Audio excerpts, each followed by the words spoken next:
하나님의 말씀은 신약성경 요한복음 2장 1절로 11절입니다. 신약성경 144면입니다. 신약성경 144페이지 요한복음 2장 1절로 11절입니다.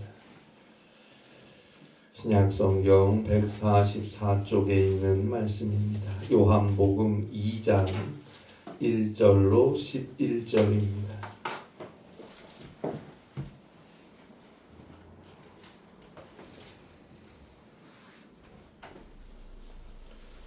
요한복음 2장 1절로 11절까지 우리 함께 한 목소리로 봉독합니다.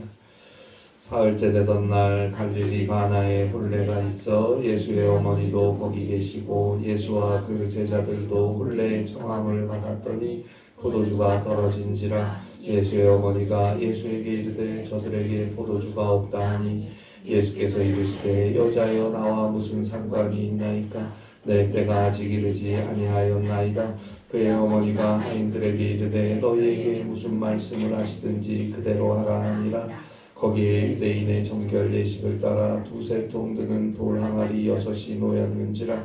예수께서 그들에게 이르시되 항아리에 물을 채우라 하신즉 아기까지 채우니 이제는 떠서 연회장에게 갖다 주라 하시매 갖다 주었더니 연회장은 물로 된 포도주를 어디서 났는지 알지 못하되 물떠온 하인들은 알더라. 연회장이 신랑을 불러 말하되 사람마다 먼저 좋은 포도주를 내고 취한 후에 낮은 것을 그때는 지금까지 좋은 포도주를 두었도다 하니라.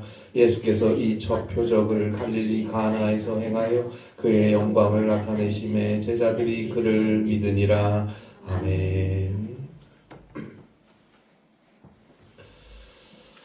한 생명이 이 땅에 태어난다는 것은 참으로 큰 축복이고 신비입니다. 그 아이가 태어날 때 우리는 각각 얼마나 감격하고 얼마나 기뻐했습니까? 그 아이가 자라서 이제 청소년이 되고 또 청년이 됩니다. 시집장가도 가고 자기 일도 하고 각자의 삶을 살아갑니다. 자기 가정도 꾸리게 됩니다. 우리는 그 아이가 키가 자라고 몸무게가 크는 것을 봅니다. 그런데 우리 눈에 보이지 않는 무게가 하나 있습니다. 그것이 삶의 무게입니다. 과학으로, 철학으로, 돈으로, 권력으로, 세상 그 무엇으로 삶의 무게를 측정할 수가 없어요. 그런데 그 삶의 무게를 견디지를 못해서 스스로 생을 그만하려는 시도까지 하는 경우가 생깁니다. 너무너무 안타까운 일입니다.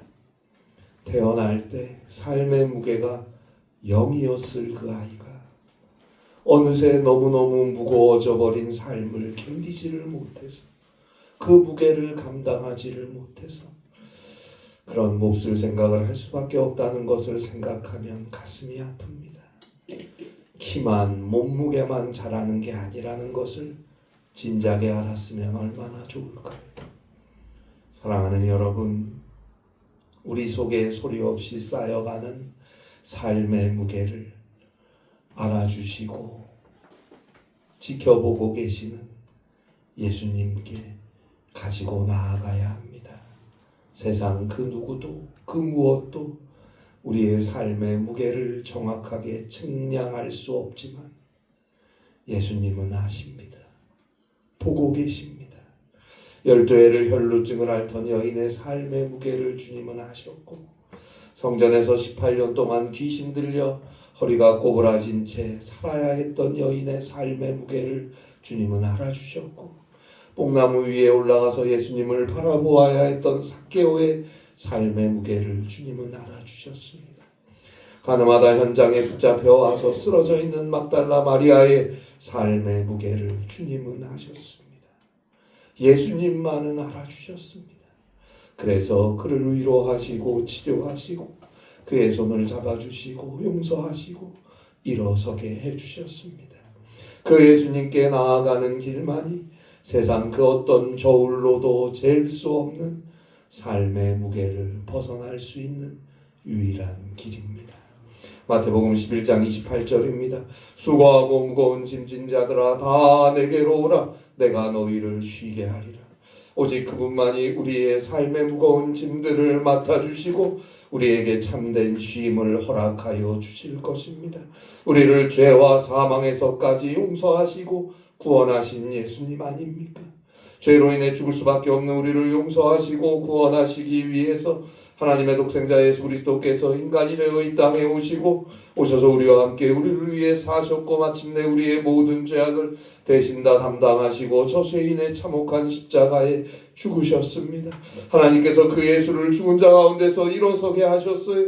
이제 예수 그리스도를 믿는 자는 예수 그리스도의 십자가의 보혈 그 구속의 은총으로 모든 죄악에서 용서함을 얻게 되었고 예수 그리스도를 믿는 자는 하나님께서 죽은 자 가운데서 일으켜 세워주신 예수 그리스도의 부활로 말미암아 죽음을 지나 저 영원한 천국의 구원을 얻게 되었습니다. 예수 그리스도를 통해 우리에게 주어진 하나님의 사랑을 세상 그 누구도 그 무엇도 끊을 수 없습니다. 로마서 8장 39절입니다. 우리를 우리 주 그리스도 예수 안에 있는 하나님의 사랑에서 끊을 수 없으리라. 끊을 수 없으리라. 로마서 8장 32절 말씀대로 자기 아들을 아끼지 아니하시고 우리 모든 사람을 위하여 내주시니가 어찌 그 아들과 함께 모든 것을 우리에게 주시지 않으시겠습니까? 이미 가장 소중한 것까지 다 주셨는데 무엇인들 주시지 않을까요? 그 주님 앞에 나아가세요. 나아가서 엎드려 기도하세요. 부르짖어 기도하세요. 주님께서 우리의 삶의 무게를 우리가 처음 이 땅에 나올 때처럼 가볍게 해주실 것입니다. 오늘 우리가 보게 되는 성경 요한복음 2장은 우리가 잘 아는 내용입니다. 갈릴리 가나의 결혼식이 있었는데 예수의 어머니 마리아도 그 자리에 있었어요. 그런데 성경을 보면 이 마리아가 이 결혼식에서 꽤 중요한 위치에 있었던 것 같아요. 콥틱 복음서나 다닐론자의 서문이라는 신약 성경에 대한 여러 고대 자료들에 의하면 이 혼인잔치의 신랑의 이모가 바로 마리아였던 것 같습니다. 좌우지간 중요한 일을 마리아가 했어요. 그런데 혼인잔치에 포도주가 떨어졌어요. 고대 팔레스틴 지역에서는 손님을 대접하는 것은 좋은 일을 넘어서 이건 신성한 의무였어요. 그런데 포도주가 다 떨어졌으니, 그것도 결혼식에서 포도주가 떨어졌으니 이 일을 어떻게 합니까? 이건 고대 동방 지역에서는 수치스러운 일이에요. 모욕을 당할 만한 일입니다. 그래서 이 혼인잔치에서 주도적 역할을 담당했던 마리아가 예수에게 가서 포도주가 없다고 말을 하고, 또 마리아가 하인들에게 가서는 예수가 너희에게 시키는 대로 무슨 말씀을 하시든지 그대로 하라고 합니다. 자, 예수님이 하인들에게 입구에 돌 항아리 6개가 있었는데 그 항아리에 끝까지 물을 가득 채우라고 하세요. 그리고 이제 거기서 한 컵을 떠서 연회장에게 갖다 주라고 해요. 오늘 성경 요한복음 2장 8절에 나오는 연회장은 일종의 지배인 같은 것이죠. 음식을 대접하는 일을 책임지는 급사장 같은 거예요. 이 혼인잔치에서 중요한 역할을 맡고 있었던 마리아가 예수가 시키는 대로 아무 소리 하지 말고 하라고 했으니 하인들은 그대로 따라한 거예요. 그래서 하인들은 예수님이 항아리에 물을 채우라고 해서 채웠고, 또 거기서 한 컵을 떠서 급사장에게 갖다 주라고 해서 갖다 주었을 뿐이에요. 자, 급사장이 하인들이 떠온 물 한 컵을 맛보았는데 포도주 맛이 좋아요. 급사장은 아무것도 몰라요. 그저 포도주가 아직 남아있는 줄 알 뿐이에요. 그래서 오늘 성경 요한복음 2장 9절로 10절에 보니까 급사장이 신랑에게 원래 처음에는 좋은 포도주를 대접하고 손님들이 취하면 나중에 덜 좋은 포도주를 내놓는 것인데 처음부터 지금까지 아주 좋은 포도주를 똑같이 대접하시는군요 라는 말을 해요. 이건 놀라운 기적입니다. 하인들은 압니다. 그리고 예수님과 함께 초대받고 혼례에 온 5명의 제자들도 압니다. 물론 마리아도 압니다. 이것이 예수님의 첫 번째 표적이라고 오늘 성경 요한복음 2장 12절에서 말씀하고 있습니다. 이 이야기에서 우리는 마리아의 믿음을 생각해야죠. 예수님께서 무엇을 하시고자 하시는지 마리아는 이해하지 못했어요. 그러나 이해하지는 못했지만 예수님을 믿었어요. 심지어 예수님께서 요한복음 2장 4절에서 내 때가 아직 이르지 아니하였나이다. 얼핏 듣기에는 예수님께서 포도주가 떨어졌다는 문제에 대해서 아무것도 하지 않겠다. 아직 내가 무언가를 할 때가 아니다라고 말씀하시는 것 같아요. 그런데도 마리아는 예수님을 너무나 확실하게 믿었기 때문에 시중을 드는 사람들에게 가서 예수가 시키는 대로 무조건 하라라고 말할 수 있었던 것입니다. 마리아가 가졌던 이러한 믿음이 우리에게도 필요합니다. 우리는 인생을 이해할 수 없을 때가 있어요. 우리가 가는 길을 도무지 알 수 없는 암담한 시간도 있지요. 우리 앞에 다가오는 우리가 부딪혀야 하는 일들과 사건들의 이유와 의미를 잘 알 수 없을 때도 있어요. 그러나 이처럼 이해할 수 없는 순간에도 이해할 수 없는 일들과 사건 앞에서도 우리는 예수님을 신뢰해야 합니다. 예수님을 믿고 그분께 맡기고 의지해야 해요. 그분이 어떠한 식으로든지 우리를 살아가게 하실 것이고 그분을 신뢰하는 한 우리는 행복할 수 있습니다. 그분에게는 길이 있어요. 우리가 못하는 것이지 그분께는 방법이 있습니다.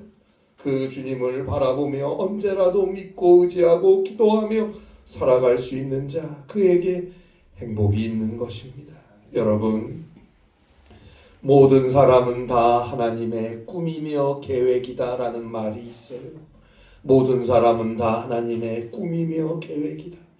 에베소서 2장 10절 말씀대로 우리 한 사람 한 사람은 모두가 각각 그리스도 예수 안에서 하나님의 선한 일을 위해 지음받은 하나님의 작품들 아닙니까? 오늘 예수님께서 4절 마지막에서 내 때가 아직 이르지 아니하였나이다 말씀하신 것은 예수님은 자신의 인생을 자기 중심으로 바라보지 않고 하나님을 위한 관점에서 보았다는 것을 의미합니다. 하나님의 목적을 위한 시간들로 자신의 삶의 스케줄을 맞추며 살았다는 뜻이에요. 내 계획과 내 일들에 하나님의 뜻, 하나님의 시간을 맞추는 게 아니고 하나님의 시간표에 따라서 나의 삶을 조정하고 맞추며 산다는 의미예요. 하나님의 뜻을 이루기 위해 이 세상에 오신 이가 비단 예수님뿐이 아니에요. 우리 모두도 마찬가지예요.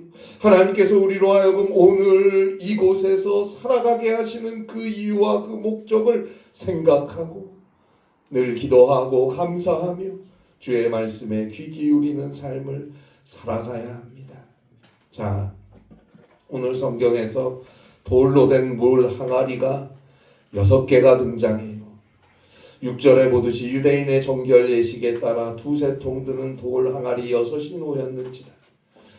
이 정결 예식이라는 거는 그 옛날 신발이라는 게 2000년 전 신발이라는 게 이곳의 팔레스틴 지역의 신발이라는 건 그냥 신발 밑창을 발 밑에 갖다 대고 걷는 거예요. 하루 종일 다니면 먼지가 뽀얗게 쌓이죠.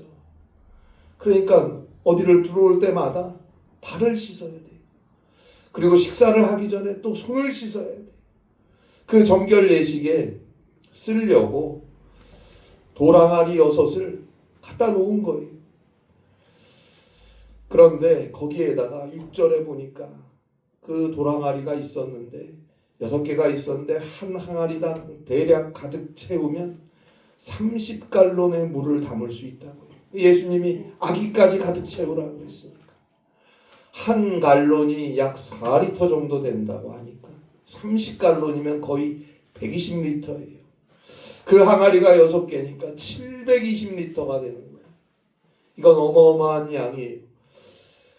제가 이 720리터가 어마어마한 양인 걸 여러분에게 어떻게 이해시킬까 제가 좀 생각을 해보니까 720리터의 물이면 보통 개인 집 욕실에 있는 욕조 5개를 가득 채울 양이고 5개를, 그리고 산업용 드럼통을 4개를 가득 채울 양이라고 해요. 굉장히 많은 물을 담은 거예요. 그 물이 포도주가 된 거예요. 자, 먼저 돌 항아리가 6개죠. 예수님의 명령에 의해서 그 항아리 끝까지 가득 물이 채워졌고, 채워진 물은 그 항아리 속에서 포도주로 바뀌었습니다. 유대인들에 의하면 7은 절대적이고 완전한 숫자예요. 6은 불완전하고 미완성이고 온전하지 못한 숫자입니다. 오늘 성경에서 6개의 돌로 된 물 항아리들은 유대율법의 불완전함을 상징할 수 있습니다. 그런데 그 물이 포도주가 되었다는 것은, 그것은 예수님께서는 율법의 불완전한 것들을 제거하고 그 대신 은혜로운 복음의 새 포도주를 채우기 위해서 이 땅에 오셨다는 것을 상징하는 것입니다. 이것이 첫 번째 표적이었습니다. 예수님이 오신 의미가 이 속에 있는 거예요. 죄로 인해 죽을 수밖에 없는 우리들, 하나님의 율법으로는 도저히 어떻게 할 수 없는 죄인인 우리 인간들을 은혜의 완전하심으로 바꾸어 주시기 위해 이 땅에 오신 분이 바로 예수님입니다. 그리고 제가 조금 전에 말씀드렸듯이 예수님께서는 물을 포도주로 바꾸셨는데 그것이 180갈론의 포도주를 내놓으신 것이고, 리터로 하면 약 720리터의 포도주를 내놓으신 거예요. 이제 혼인잔치가 얼마 안 남았죠. 왜요? 준비한 포도주가 다 떨어졌다는 걸 보니까 분명 혼인잔치가 많이 진행되었다는 걸 알 수 있어요. 그런데 720리터의 포도주가 있다면 이건 포도주가 남아도 또 너무 남는 거예요. 아니, 설사 혼인잔치를 지금 막 시작한다고 해도 720리터의 포도주를 다 쓸만한 혼인잔치는 없습니다. 여기서 우리는 예수님의 은혜는 충만한 것이라는 걸 알아야 돼요. 예수님의 은혜는 영광스러운 충만입니다. 예수님의 은혜는 불완전한 것들을 완전하게 하시고, 그 은혜는 한이 없어서 그 어떤 요구를 채우고도 남는다는 것을 우리는 분명히 알아야 합니다. 예수 그리스도의 은혜를 다 소진시킬 만한 요구라는 것은 이 세상에 없습니다. 주님의 은혜는 한이 없는 은혜입니다. 에베소서 1장 17절로 18절에 보면 사도 바울은 에베소 교회 교인들을 위해서 하나님께 이렇게 기도합니다. 지혜와 계시의 영을 저들에게 주시사, 지혜와 계시의 영 성령을 그들에게 주셔서 그들의 마음의 눈이 밝아져서 하나님을 알게 하시고 부르심의 소망이 무엇인지를 알게 하시고 성도 안에서 그 기업의 영광의 풍성함이 무엇인지를 알게 해달라고 기도합니다. 성도 안에서 그 기업의 영광의 풍성함이 무엇인지, 여러분, 예수 그리스도의 은혜로 구원받은 성도들에게 허락되어 있는 그 기업의 영광의 풍성함은 무궁무진한 것입니다. 우리의 목마름, 그 어떤 갈증도 넉넉하게 해소하시고 채워줄 수 있는, 그것도 완전하게 해갈시켜주고도 남아서 넘쳐나는 포도주가 주님께 있습니다. 그 주님께 나아가서 기도하고 예배하고 그 주의 말씀을 따라 믿음으로 살아가는 것입니다. 요한복음 4장 14절 말씀대로 예수님이 주는 물을 마시는 자는 영원히 목마르지 아니할 것입니다. 예수님이 주는 물은 그 속에서 영생하도록 솟아나는 샘물이 될 것입니다. 그 주님이 나의 주님이십니다. 그 주님을 내가 믿고 있습니다. 무슨 걱정이 있습니까? 믿고 오늘도 담대히 살아가는 것입니다. 주의 말씀을 따라 믿음으로 가는 거예요. 18세기 후반에서 19세기 초반까지 활동했었던 영국이 사랑하는 위대한 낭만파 시인이었던 조지 고든 바이런에게서 전해지는 유명한 일화입니다. 바이런이 옥스퍼드 대학을 다니던 시절에 종교학 시험을 보고 있었어요. 오늘 성경이죠. 예수님이 물을 포도주로 바꾼 기적에 담긴 종교학적 의미와 영적 의미를 기술하라 라는 시험이었어요. 학생들은 저마다 답안지를 채우느라 바빠요. 그런데 바이런은 창밖만 바라보고 있어요. 어느덧 2시간의 시험 시간이 다 끝나가는데도 이 바이런의 답안지에는 아직 아무것도 쓰여 있지를 않았어요. 시험을 감독 관리하던 교수가 걱정스러운 마음에 바이런에게 가서 야, 뭐라도 써라. 쓰지 않으면 너는 낙제다. 라고 했어요. 교수의 말에 바이런은 한 문장을 써서 제출했는데 그 한 문장의 답안지가 유일하게 이 시험에서 만점을 받았어요. 그 한 문장은 이래요. The water met its master and blushed. 물이 그 주인을 만나니 얼굴이 붉어졌다. 물이 그 주인을 만나니 얼굴이 붉어졌다. 여러분, 우리의 생명의 구주가 되시고 우리의 삶의 주인이신 예수님 앞에 어떤 모습으로 서 있습니까? 때로는 너무너무 설레고 또 때로는 너무너무 두렵고 또 때로는 너무너무 기쁘고 주님을 만날 생각에 설레임으로 주님 앞에 나오고 나의 주인이신 주님의 일과 주의 영광을 위한 삶을 살아가면서 때때로 떨리고 또 얼굴도 붉어지고 그래야 하는 거 아닙니까? 내 삶의 주인이신 주님은 나를 죽기까지 사랑하신 주님 아닙니까? 나보다 나를 더 잘하시고 나보다 나를 더 사랑하시고 나보다 나에게 필요한 것이 무엇인지 더 잘하시는 주인 아닙니까? 나를 위해 언제나 모든 것을 준비하시고 허락하시는 주님 아니십니까? 그 주님 앞에서 그 주님을 사랑한다고 서 있는 우리의 모습이 정말 사랑하는 나의 주님이신 주님 앞에 서 있는 모습입니까? 세계에서 가장 크고 거대하고 세계에서 가장 대단하다고 하는 최대의 여객선이었던 타이타닉호가 침몰하면서 전 세계가 큰 슬픔과 충격에 빠졌었던 참사에 대해서 들어서 아실 것입니다. 100년도 더 된 이야기지만 해양 사고 중에 가장 큰 비극으로 기록되어 있고 영화로도 나와서 우리가 기억하고 있는데요. 이 타이타닉이 침몰되고 나서 얼마 후에 벨파스트에서 추모 예배가 열렸습니다. 그 예배의 설교 제목이 타이타닉의 별명이었던 가라앉지 않는 배였어요. 그런데 이 설교는 타이타닉호에 대한 이야기가 아니었어요. 이 설교는 우리의 인생이라는 배에 예수님께서 함께 타고 계시면 우리의 인생이라는 배는 결코 가라앉지 않는다 라는 강력한 복음의 메시지였습니다. 그래요. 예수님이 함께하는 인생 결코 실패할 수 없습니다. 예수님이 함께 하시는 인생 결코 가라앉을 수 없어요. 우리의 인생의 배에 누가 함께 타고 있습니까? 예수님과 함께 해야 합니다. 그분이 함께 하실 때 우리의 삶은 온전해집니다. 그분이 함께 하실 때 우리의 삶은 부족함이 없는 삶이 될 것입니다. 주는 나의 목자시니 내게 부족함이 없으리로다. 이 은혜의 믿음의 고백이 날마다 함께 하시기를 바랍니다. 기도하겠습니다.